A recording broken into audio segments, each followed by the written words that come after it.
Sa bawat puno ng kasava na itinanim, tiyak na may aanihin. Ulan man ay madalang, sa lupang buhaghag. Sa bawat bungang aanihin, tiyak na maihahain. Napagsasaluhan sa hapagkainan o kaya'y sa handaan.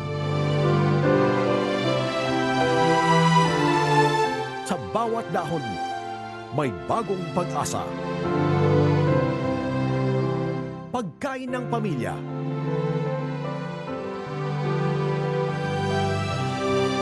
Pang-industriya.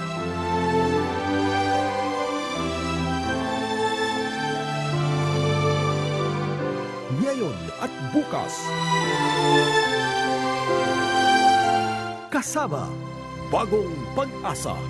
Isang paanyaya ng kagawaran ng pagsasaka.